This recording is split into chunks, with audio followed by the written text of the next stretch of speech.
무리가 그들의 양식을 취하고는 어떻게 할지를 여호와께 묻지 아니하고 여호수아가 곧 그들과 화친하여 그들을 살리라는 조약을 맺고 회중 족장들이 그들에게 맹세하였더라. 그들과 조약을 맺은 후 사흘이 지나서야 그들이 이웃에서 자기들 중에 거주하는 자들이라 함을 들으니라. 이스라엘 자손이 행군하여 셋째 날에 그들의 여러 성읍들에 이르렀으니 그들의 성읍들은 기브온과 그비라와 부에롯과 기랏 여아림이라. 그러나 회중 족장들이 이스라엘 하나님 여호와로 그들에게 맹세했기 때문에 이스라엘 자손이 그들을 치지 못한지라. 그러므로 회중이 다 족장들을 원망하니 모든 족장이 온 회중에게 이르되 우리가 이스라엘 하나님 여호와로 그들에게 맹세하였은즉 이제 그들을 건드리지 못하리라. 우리가 그들에게 맹세한 맹약으로 말미암아 진노가 우리에게 임할까 하노니 이렇게 행하여 그들을 살리리라 하고 무리에게 이르되 그들을 살리라 하니 족장들이 그들에게 이른 대로 그들은 회중을 위하여 나무를 패며 물을 깃는 자가 되었더라. 아멘. 우리가 신앙생활을 하면서 주님과 함께 동행을 하죠. 주님이 하시는 일들을 경험하게 됩니다. 근데 주님이 하시는 일을 경험하면서 주님은 왜 일을 이렇게 하셨을까? 이 일의 의미는 뭘까? 이런 생각들을 하게 될 때가 있죠. 그런데 그런 일들을 통해서 주님은 어떤 분이신가? 우리가 믿는 우리 아버지 하나님은 어떤 분이신가 하는 모습들을 만나게 될 때가 있습니다. 주님은 어떤 분이실까요? 주님은 누구십니까? 오늘 말씀을 통해서 주님의 또 다른 모습을 깊이 알아가는 그런 시간이 되기를 주의 이름으로 축원합니다. 오늘 우리가 나눌 본문 말씀 여호수아서 9장 14절부터의 말씀을 이렇게 시작합니다. 무리가 그들의 양식을 취하고는, 그들의 양식을 취했다라는 것은 그 기브온 땅에서 온 히위 족속이 가져온 양식을 취하였다라는 이야기죠.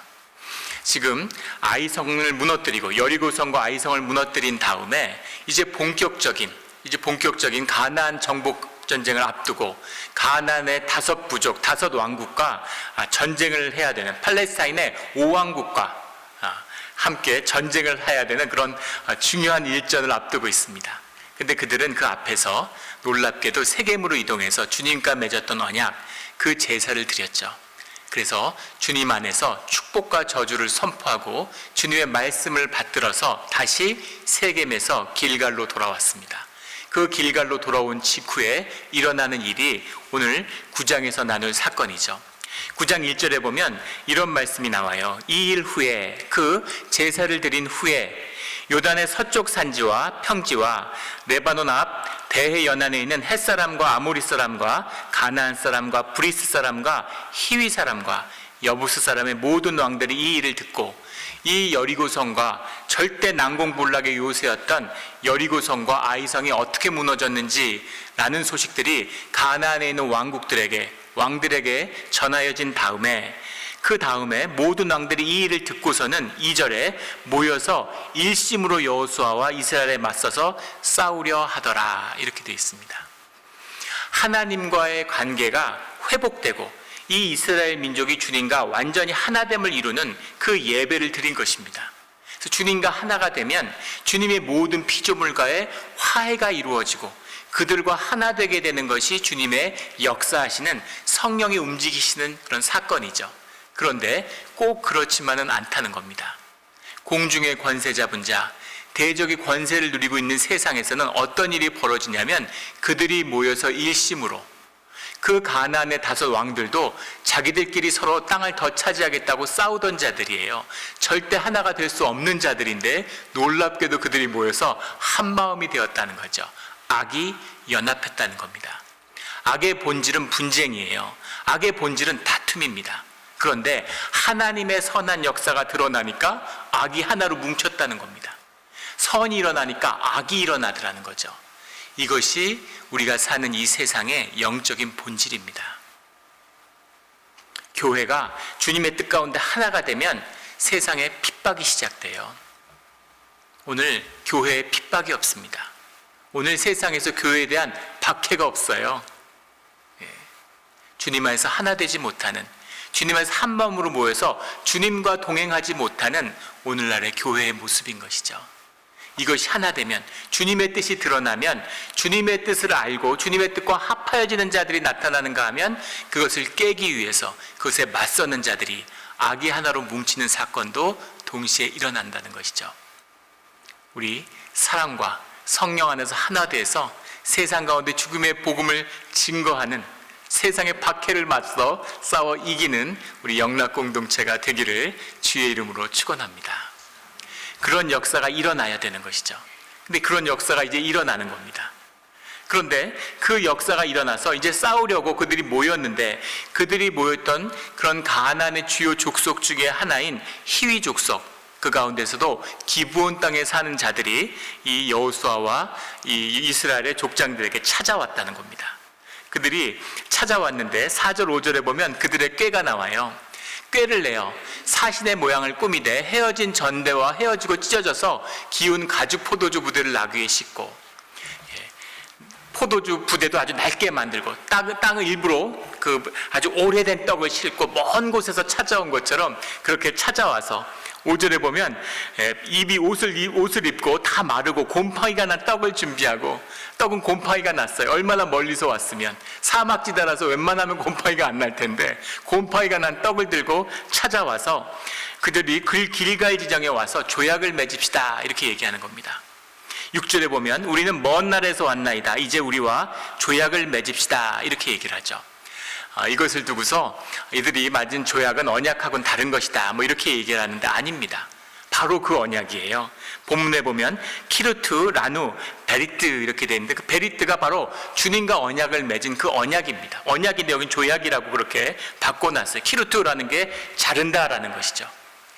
아브라함이 주님과 맺은 언약, 야곱이 주님과 맺은 언약, 주님의 말씀을 생명을 걸고 지키겠다고 하는 바로 그 언약을 맺었다는 겁니다.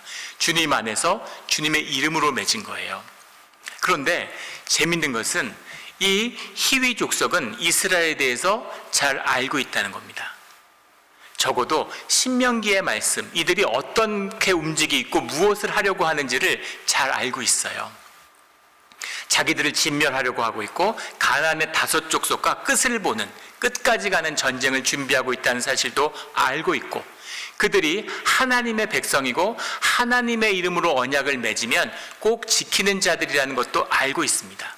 그리고 그 말씀 가운데에서는 싸워야 되는 것도 있지만 조약을 맺고서 화평할 수 있는 말씀도 가지고 있다는 것을 알고 있어요.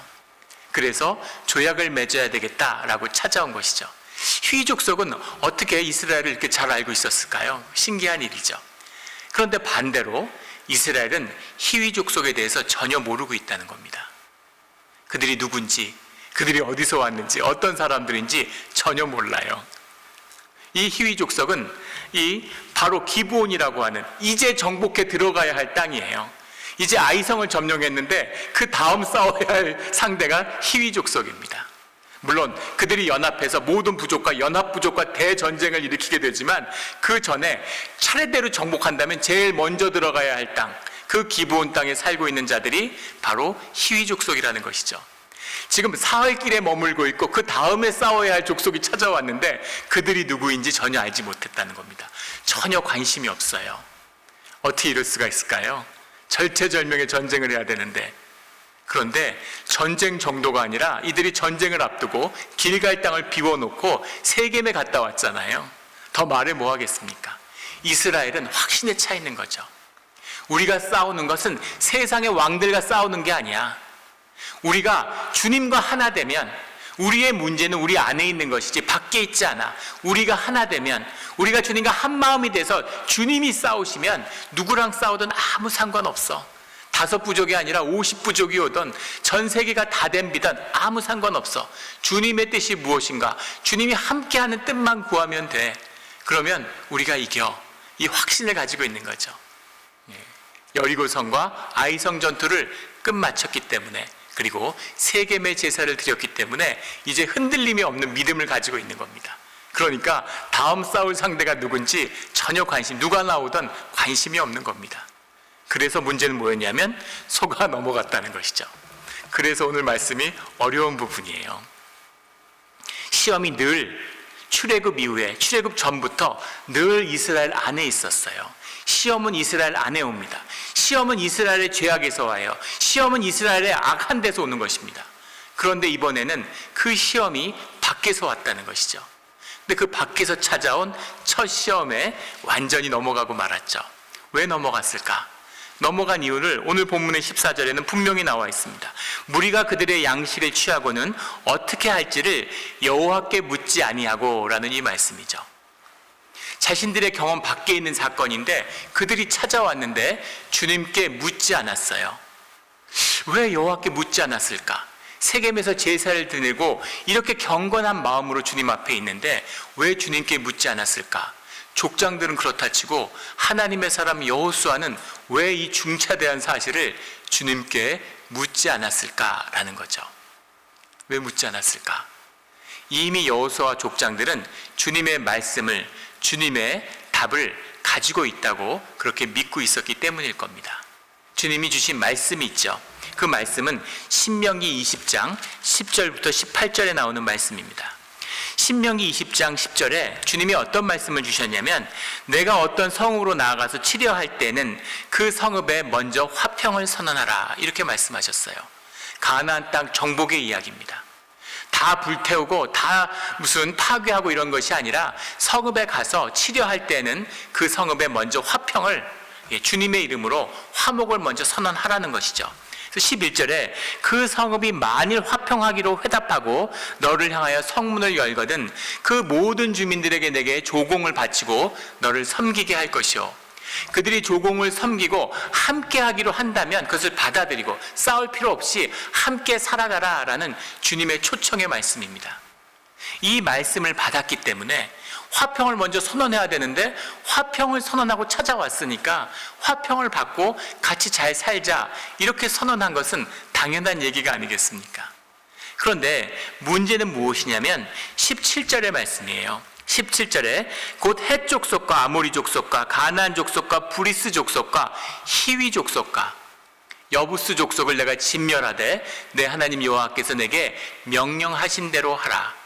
다른 자들과는 화평할 수 있지만 이들 5 족속들하고는 화평하면 안 돼. 이들은 꼭 진멸해야 돼. 이렇게 주님이 못을 박았다는 거예요. 히위 족속은 화평해서는 안 되는 족속이에요. 그런데 히위 족속인지 모르고 화평을 맺은 것이죠. 그 히위 족속과 화평을 맺지 못하게 한 주님의 뜻은 분명히 주님이 말씀하셨습니다. 그 말씀이 18절의 말씀이죠. 그 신들에게 행하는 모든 가증한 일을 너희에게 가르쳐 본받게 하여 너희가 너희 하나님 여호와께 범죄하게 할까 함이라. 그들은 우상 숭배의 민족이고 자식을 우상에게 바치는 자들이야. 그 못된, 그 악한 그 습속에 너희가 휘말리게 되고 너희의 삶에 뿌리가 흔들리게 돼, 이런 말씀이죠. 그것을 끊어야 된다. 너희가 이 어렵게 가나안 땅에 들어왔는데 우상 숭배에 묶이면 그러면 모든 은혜가 날아가는 거야. 나와 함께 했던 이 모든 것이 다 저주로 바뀌는 거야. 그렇기 때문에 이들의 우상 숭배를 끊어야 된다. 이 5 부족에 무슨 다른 이유가 있어서 뭐 생물학적인 문화적인 무슨 유전이 있어서가 아니라 오직 이 우상 숭배를 끊어야 한다는 것이 이들을 진멸해야 하는 이유였다라는 겁니다. 자, 여기까지 보고 나면 주님께 어떻게 할지를 물어보지 않은 이 판단을 어떻게 처리해야 될까라고 하는 어려움이 있죠. 어떻게 해야 될까요?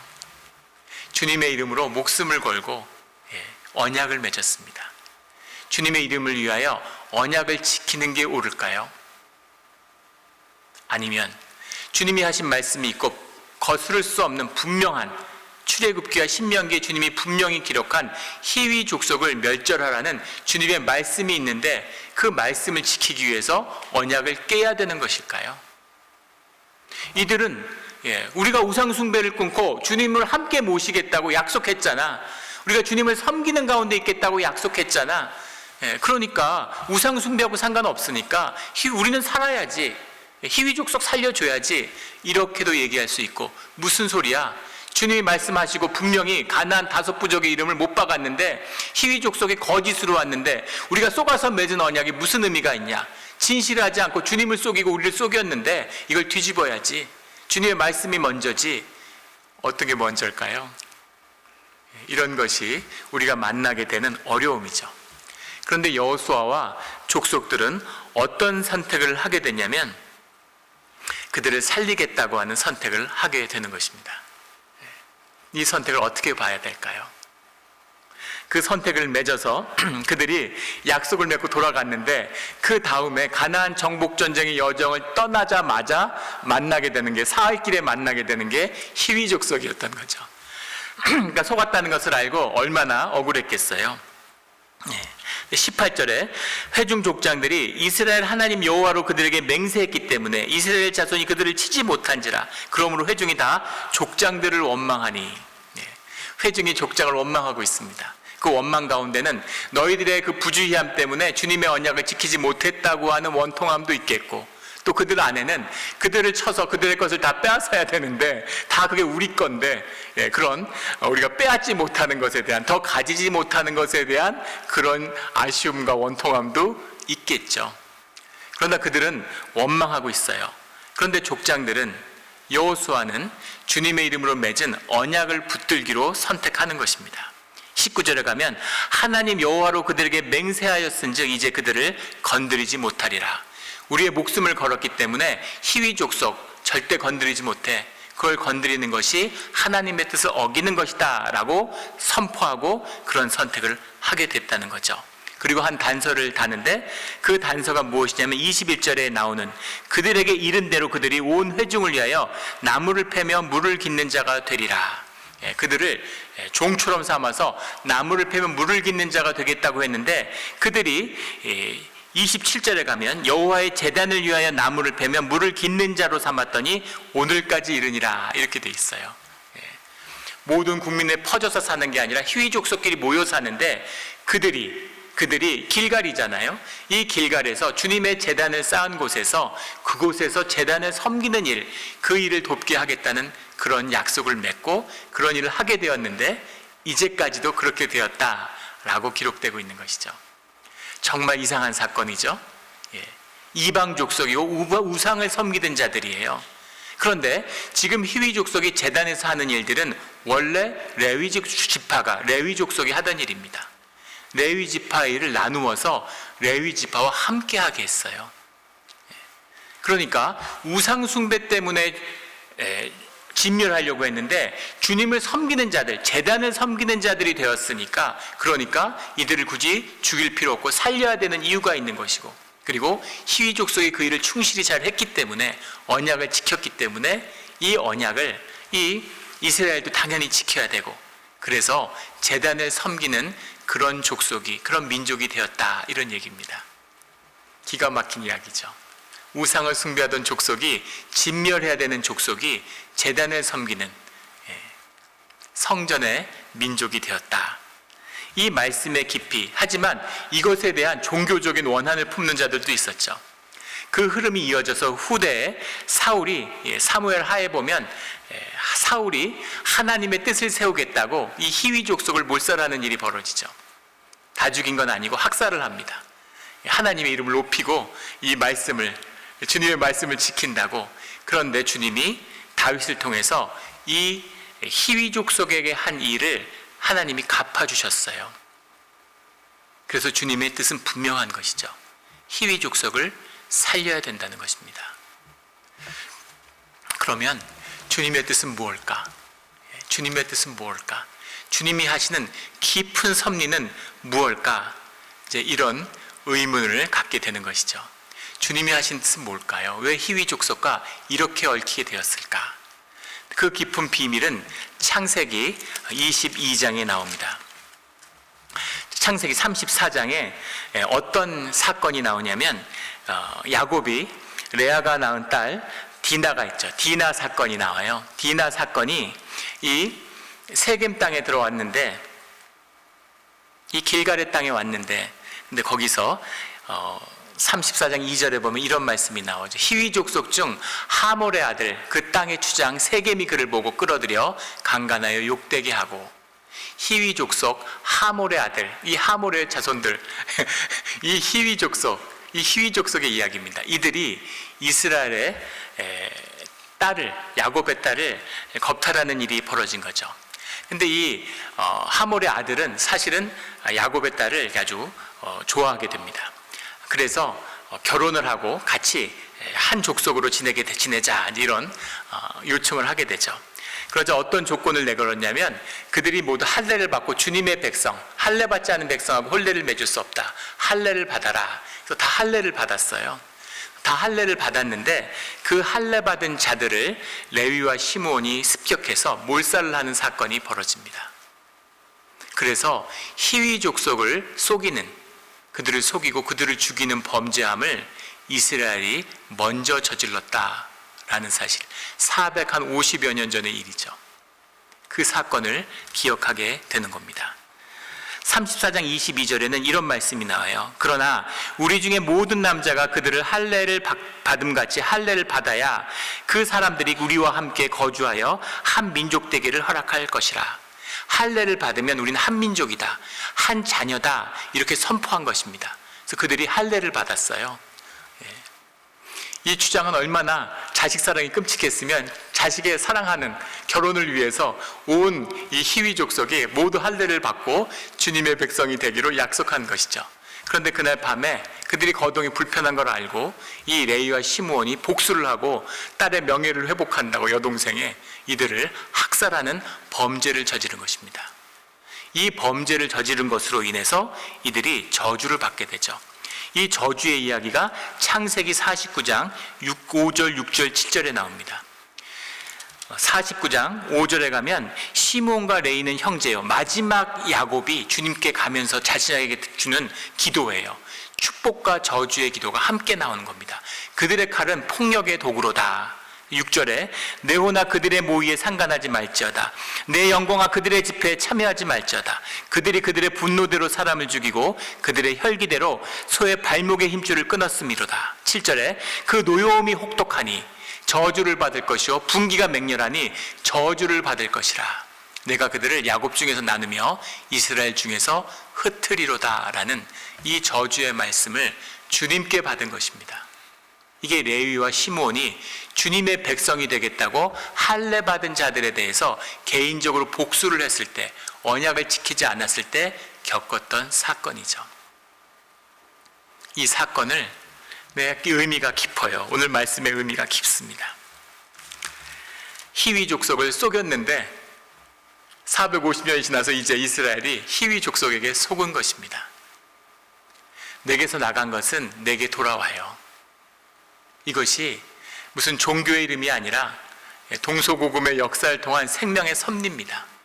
내게 나간 모든 것은 결국 나에게 돌아오게 되어 있어요. 그래서 그 묶임이 나를 묶는 것입니다. 그런데 주님이 그 묶임 가운데 있는, 그 묶임 속의 인간들을 위한, 주의 자녀들이 그 묶임에 묶이지 않도록 풀어주시는 주님의 특별한 은혜가 있다고 하는 것이죠. 한 번 속였으니까, 한 번 속았으니까 이제 됐네, 이 얘기가 아니라 주님이 이 사건을 통해서 히위 족속을 신원해 주시고 히위 족속을 받아주셨다는 겁니다. 왜 히위 족속을 받아주셨을까요? 성전 섬길 사람이 없어서? 히위 족속을 받아줌으로 인해서 레위가 저지른 범죄를, 시므온이 저지른 범죄를 주님이 풀어주셨다는 겁니다. 레위의 저주를 제단을 섬기는 자들이 됐어요. 주님이 저주의 백성으로 선포하셨는데 저주를 받아야 하는 자들을, 주님의 이름을 모욕한 자들을 데려다가 주님의 성전을 섬기는 자들로 삼았습니다. 그들이 속이고 그들이 배신했던 히위 족속을 데려다가 레위 지파와 함께 제단을 섬기는 자들로 삼았어요. 기가 막히지 않습니까? 주님이 이 화해를 이루심으로, 주님이 이 역사를 이루심으로 레위 지파에 묶인 그 저주를 풀어주신 겁니다. 이 주님이 하시는 일이에요. 이 주님이 이런 분이십니다. 우리가 하는 일, 우리가 계획했던 일, 우리가 움직이는 일 가운데 보이지 않는 하나님의 역사가 이루어 가시는, 보이지 않는 깊은 주님의 뜻이 함께하고 있다는 겁니다. 제가 신앙생활을 하는데 제 신앙생활 가운데 가장 부끄러운 기억이 뭐냐면 일행 거의 안 하는데 사실은 가장 부끄러운 기억이 있습니다. 그건 뭐냐면 제가 세례를 받은 것이에요. 이해가 안 되시죠? 가장 은혜가 되고 가장 감격해야 될 순간인데 사실은 두고두고 지금까지도 가장 부끄러운 순간입니다. 왜냐하면 내가 주님의 세례를 받은 것은 군대 훈련소에 있을 때였습니다. 89년도 겨울이었는데 훈련소에 가 있었어요. 사단 훈련소에서 훈련을 받는데 굉장히 춥고 배고팠습니다. 식욕이 지금도 왕성한데 그때는 얼마나 왕성했겠어요. 하루 종일 배고픈 거예요. 그런데 교회에서 빵과 우유를 주는 겁니다. 빵과 우유를 먹기 위해서, 초코파이를 먹기 위해서 교회에 나가는 거죠. 근데 세례를 받아야지 초코파이를 준대요, 우유를. 그 세례를 받으러 갔죠. 그래서 초코파이와 빵을, 우유를 먹기 위해서 세례를 받았습니다.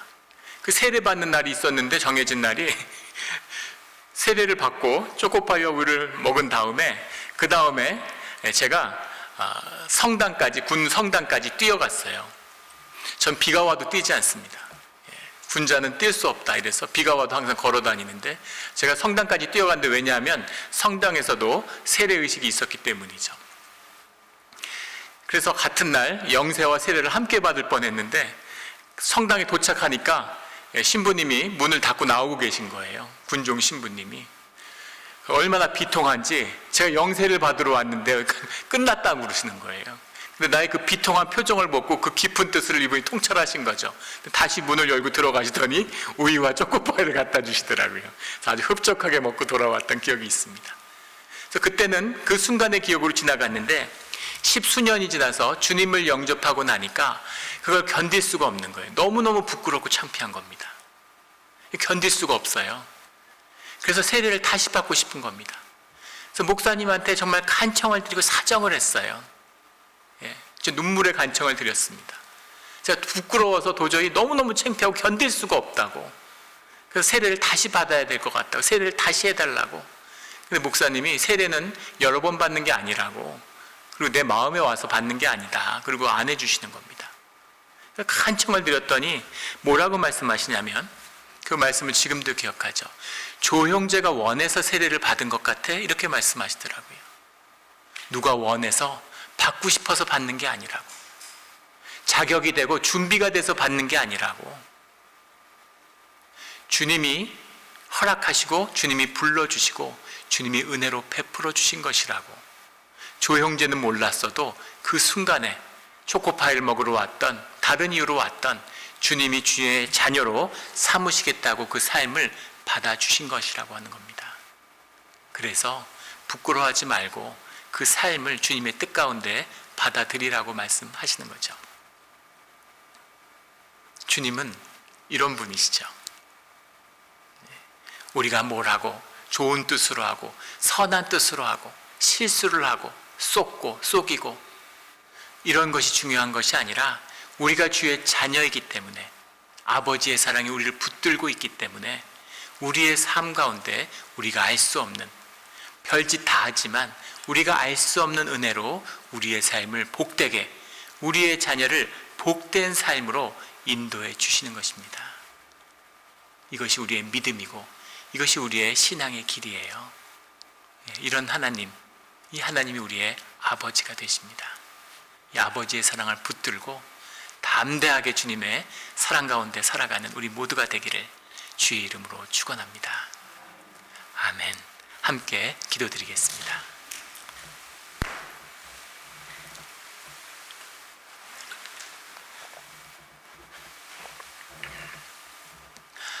하나님 아버지, 감사합니다.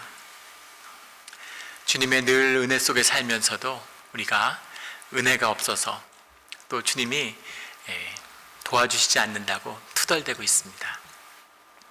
주님의 사랑이 얼마나 크신지, 주님이 도대체 어떤 일을 우리 삶 가운데 이루어주고 이루어가고 계시는지를 우리가 가늠하지 못합니다. 하지만 주님의 사랑을 압니다. 주님의 사랑을 믿습니다. 주님, 그 귀한 십자가의 피를 흘려주시는 그 귀한 생명의 은혜로 우리가 살았습니다.